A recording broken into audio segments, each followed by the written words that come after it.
bon ci benn perception bu ñenn ñi am mooy Adama Gaye xeex na Macky Sall dans ses postes dans sa posture plusieurs fois ba benn moment sax daanaka persona non grata nga woon au Sénégal ba exilé wu tey est-ce que c'est la même posture et finalement qu'est-ce qui fait courir Adama Gaye est-ce que c'est plus une volonté de vouloir de plutôt faire les choses gouvernants yi la ñuy wax ñu def ko mu doon lu baax wala c'est parce que bon il y a une certaine frustration. Non. C'est une interrogation boo xamee ni ça se.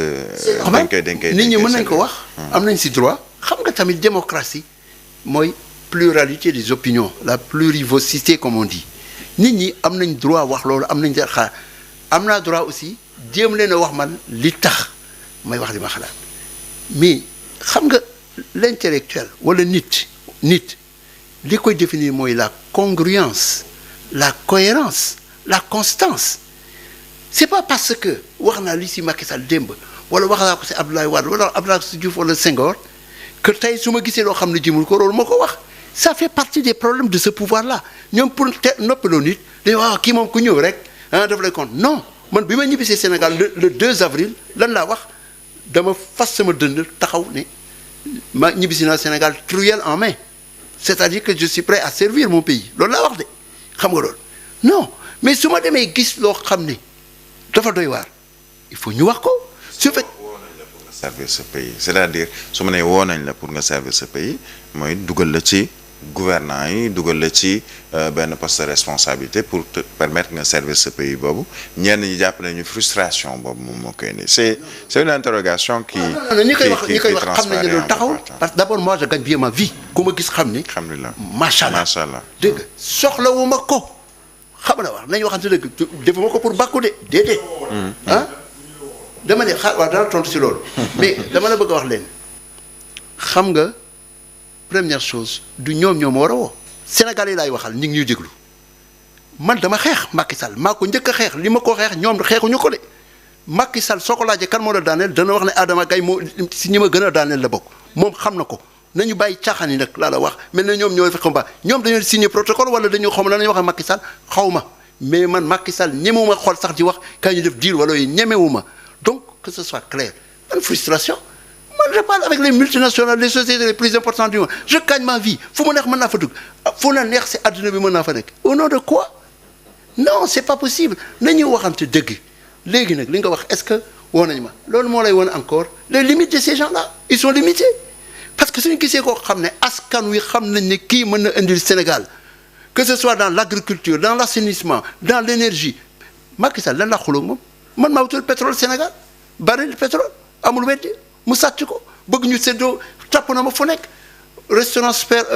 équestre fële Marinas ñëw na seet si ma ay hôtel ak fu nekk ñëw kaay ñu séddoo ma ne jëluma moo woo Ablaye Wade ñëw ne ko wutal naa pétrole Sénégal ñu ngi koy sàcc mu toog xam nga loolu amul weddi donc xam nga man humblement am na loo xam ne mën naa ko indil Sénégal su ma waxee ne yéen ñii def naa ko amul wax station épuration Cambérène bii man maa ko def maa ko lijjanti du dëgg maa indi société britannique bi ko construire dégg nga quand Abdoulaye Wade Abdou Diouf bëgg a def la transition et que alternance bi c'était compliqué ñoom ñaar man la ñu woo du keneen du général Cissé du keneen man maa nekkoon médiateur bi man Adama Gaye du keneen Sénégal yi xam nañ ko presse bi dañuy wax loo xam ne léegi-léeg xamuñu ci dara duñ la laaj suñu xamul nag léegi nag ñu commencé nag di tricoter autour bu la créer il faut demander à votre père il me connaît xam na ma xam na ne ñun dañoo ak génération boo xam ne am na caaxaan yoo xam ne kenn du ma si boole dégg nga Ousmane Sonko ba muy commencé carrière am dafa ñëw seet si ma moo ma woo ba ma wooyee bëgg ma doyen dama la bëgg gis ma ne ko fekk ma à tel hôtel benn hôtel bu nekk Fann ok ma ne ko toogal moo expliqué ma conseillé ko jeex na xam na wax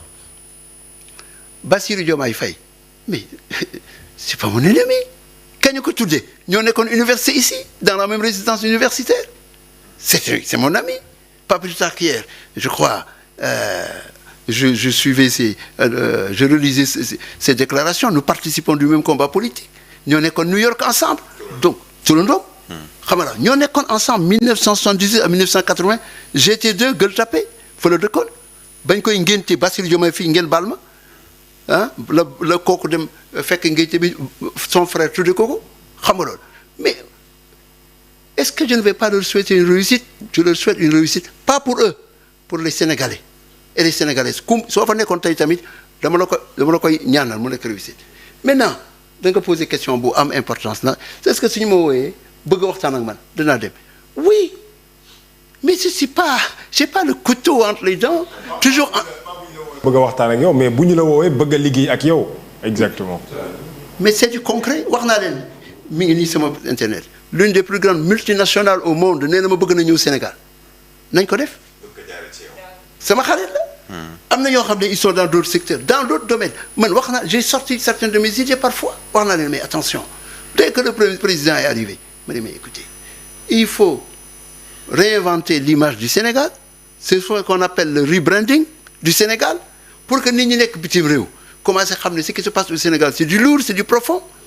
mais am ay conseils yoo xam ne des gens qui sont dans le trafic d'influence dans leurs histoires de népotisme wër di ko jaay di jaay voilà on commence par la diplomatie de proximité wax c'est quoi cette histoire-là je le dis mais attention si c'est d'abord nos voisins avant il y a 30 ans 40 ans peut-être que c'était la bonne diplomatie mais le monde est devenu excusez du terme de ce pléonasme mondialisé n'est-ce pas et à mon humble avis il fallait faire un discours fondateur à l'Union africaine depuis les hauteurs de Addis Abeba grande vision un discours churchillien le genre de discours comme De Gaulle en 1940 le genre de discours qui change le cours de l'histoire Churchill Roosevelt n'est-ce pas quand il dit aux Américains we have a rendez-vous with destiny nous avons un rendez-vous avec le destin et qui justifie l'entrée de l'Amérique en guerre ce genre de discours majeur aller à la CEDEAO parler avec la région toute la région et après naturellement nos voisins oui je suis pas contre mais ñii ñoo bokk mais au-delà de ça il faut parler avec les investisseurs et ça passe par les plateformes qui comptent les plateformes qui comptent je les connais c'est le Financial Times c'est le New York Times c'est le Wall Street Journal c'est des publications comme China Today etc c'est Le Monde organiser des plateformes des roadshows et tout montrer qu'un Sénégal nouveau est là avec ce qu'il peut offrir au monde il faut ñu nangu ko les partenaires investisseurs mais quand ils vous écrivent vous saisissez la balle au bon vous n'attendez pas vous ne jouez pas du ngeen def ay affaires yi drianke parce que si excusez-moi hein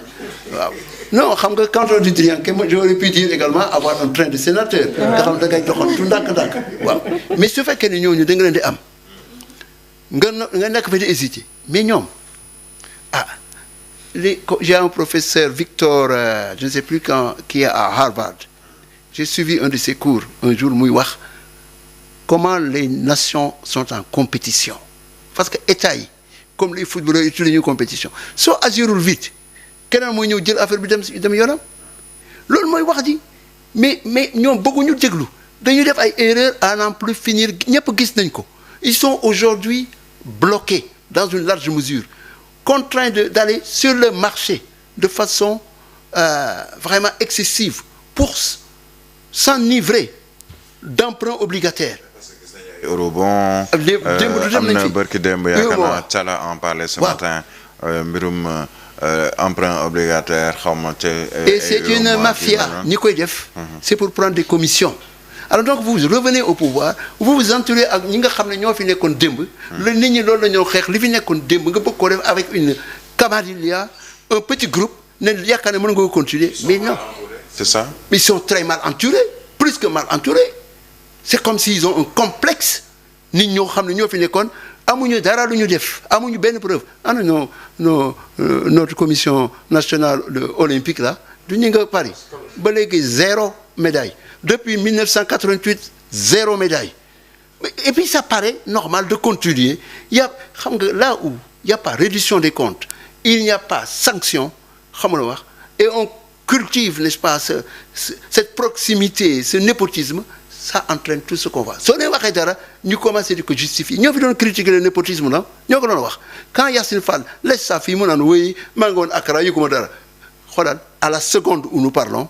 peut-être que le président peut savoir ce que nous disons ici soo nekkee sax Tokyo dina ko dégg xam nga loolu donc ces excuses là au ras du pâquerette loolu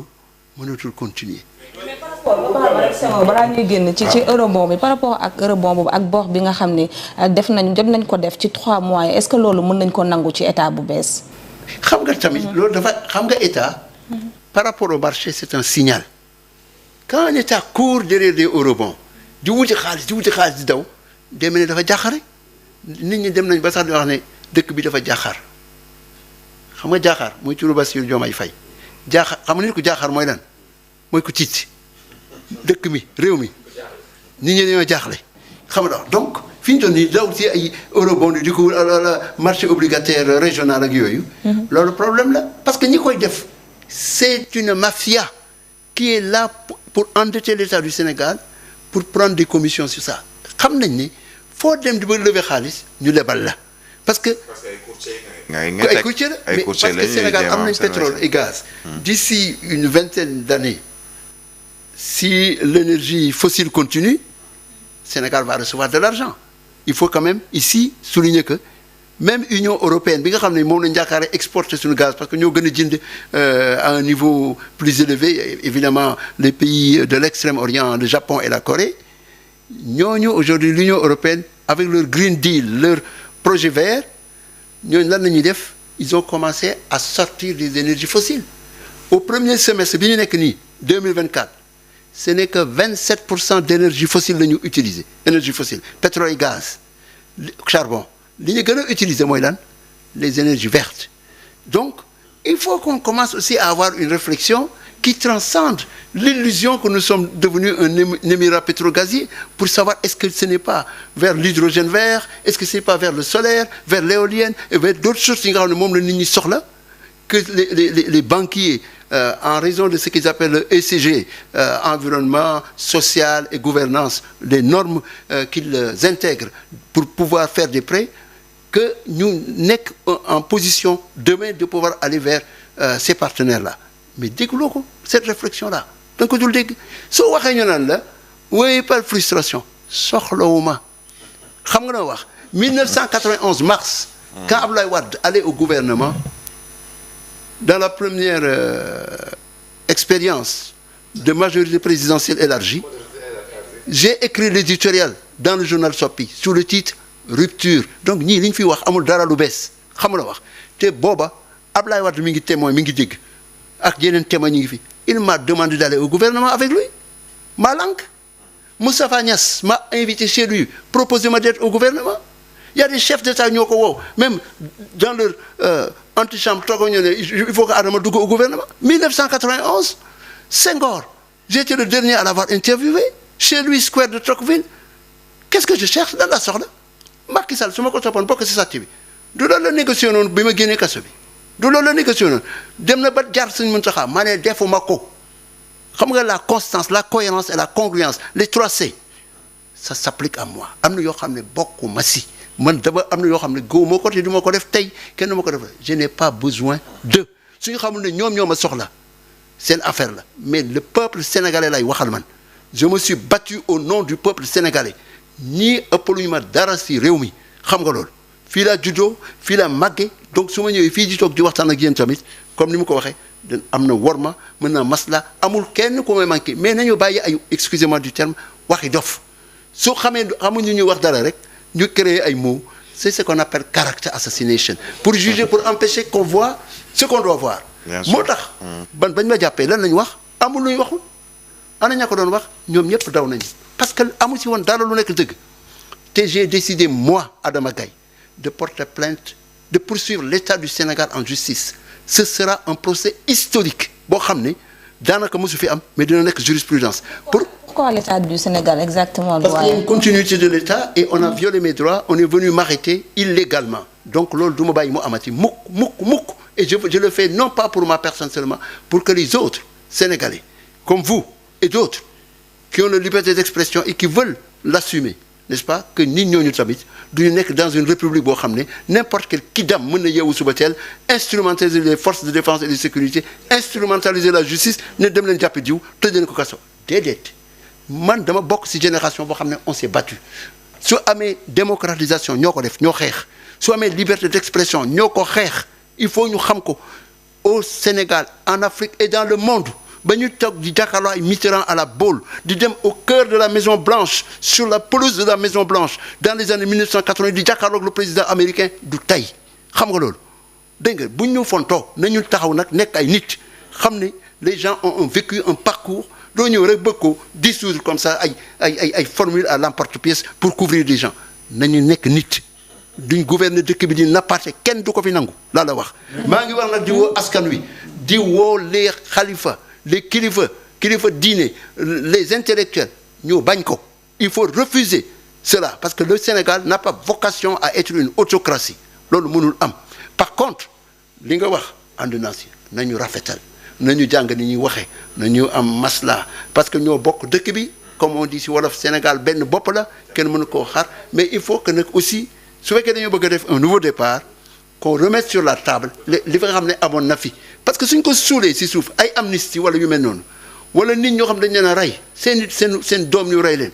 on leur permet même pas de faire leur deuil ñun jékki-jékki rek ne non def nañ amnistie xaw ma lan lañ def protocole si suuf bu kenn wax koo fi wax ñu jàppale. mais c'est quoi protocole boobu gëm nga ko. man je le crois. Profondément oui mais soo xoolee avec beaucoup de fraudeurs da nga xam ni autant peuple sénégalais yi le 24 mars il voulait se séparer de Macky Sall autant les deux qui ont été libérés ñu leen di abal ay avion ñu dem ay Ziguinchor ak jékki-jékki ñu dégg ñu naan jox nañ leen xaalis ak ñu commencé toog ak Macky Sall ay image di génn ñu am ni moom sax Ousmane Sonko wax na ne waxtaan am na loolu mooy naan loolu moo dañ ko nangu est-ce que on doit laisser des gens parler à notre insu wax suñuy wax te ñun amuñ si suñu kàddu Macky Sall waroon na génn réew mi avec li mu fi jël avec les ressources yi mu fi jël avec nit ñi mu rey avec institution yi mu détruire war nañ ko bàyyi ñu génn réew mi ak secret yi mu am yëpp. ak loolu après ñu jox ko avion muy dem loolu mooy lan mën nga dem France di après nga doon wax ne bëggatuñ France mu nekk kii nga après nga ñëw mel ne daal yow daal mburoog sow mooy Macron et Diomaye loolu de mooy Idrissa et Macky Sall. mais ci Macky Sall bi nga wax. am na ñu ne ni faw nañ ko indiwaat am na sax ab plainte boo xamee ni teg nañ ko ci ndoddam ndax jàpp nañ ni lu bari lu am ci réewum Sénégal moom moo ko waral te warul leen génn ci réew mi te loolu lijjanti wuñu ko ba noppi est-ce que da ngay d'accord ak ñoom. mais man contre ma loolu waaye nag man encore une fois je suis un homme pragmatique lucide nit ki génn na Macron jox na ko un titre envoyé spécial des peuples et des planètes xaw ma lan waaw. avant sax muy jeexal mais jox nañ ko loolu xam nga loolu lu tax ñu koy jox. principalement xam nga un individu su amee ce qu'on appelle une immunité kooku kenn mënu ko jàpp te immunité bi du passeport diplomatique de passeport diplomatique c'est pas l'immunité dans un État il y a 2 ou 3 personnes ñoo am immunité le président de la République et le ministre des Affaires étrangères xam nga loolu et les bâtiments de l'État représentation diplomatique léegi nag pour am une immunité diplomatique état bi la ko jox moo lay bindal loo xam ne da lay couvrir mais xam nga ne probablement loolu la ko Macron bëggoon a jox et donc su fekkee jox na ko lan la si Sénégal mën xam nga doo xaar ba nit ki comme on dit en wolof jaan bi romb la ngay door si ginnaaw waa ji dem na nekk na fële ah il a des réseaux partout am na ñoo xam ne y a des états qui n'extradent pas des gens Ould Taya mi ngi Qatar depuis bi mu gisee Mauritanie bi mu daanoo vous croyez que les Chinois vont extrader Macky Sall su fa demoon laqatu ji vous croyez que les Émirats arabes unis danañ ko delloo non souvenez-vous Macky Sall avant mu voyager il a fait des voyages assez bizarres il est allé même à la Barbade xam nga loolu donc kii xamal ne ma nga doon seet nan lay làkk xaalisam nan la mën a làqe boppam et il a fait un protocole pour que moom ak famille am kenn du ko laal ñu jekki ci xëy suba teel rek bëgg na wax ne nit ñi ñuy faray les gens yi nga xam dañu rey kenn du ko wax mais c'est gravissime de ce pouvoir là nañu nekk nit nañ xam ne nit ñi dañ man ku bëgg a wax ak man pour répondre encore sa question nangu naa toog ak yow mais dangay nangu ne amul concession par rapport à cette liberté d'expression. mandat international bi ñuy def déjà échec la ci début bi ci li nga xam moom la ñuy def. c'est du zëmbale comme disent les wolof. xam nga du show xam nga li ñu waroon def loolu la ñu waroon def ba ñu ñëwee jël nguur gi jël lenge yi ils ont négocié dañoo war a taxaw woo askan bi jàkkaarloo ñoom ngeen baal ñu kat situation bi ñu nekkoon nous étions gênés et suñu génnuloon ci kaso bi peut-être que li ñu jéem a mbëbët wala jéem a def ci réew mi duñ ko mën a def kon boog dem nañ ba nga xam ne am na yoo xam ne sax waruñu ko woon a def nguur gi forcé nañu bañ négocier telle ou telle chose xam nga loolu askan wi les Sénégalais sont lucides hein, d'une grande intelligence grande empathie danañ comprendre danañ ne d'accord suñu wëlbatikoo nag wax ko Ablaye Wade loolu moom neex ci Ablaye Wade moom ragalul day wax ne maa waxoon waxeet ragalul góor la soo defee yenn yi da ngay taxaw assumer ko voilà ce qui s'est passé léegi nag nous estimons que ce que nous avons accepté ce que nous avons concédé ça va à l'encontre des intérêts du Sénégal ñoo ko defoon génn nañ si kii lañ ko seqaloon léegi nag su ko neexee mu wax ñu lu nekk si ñun mais en tout cas moom du génn fi sans mu tontu leen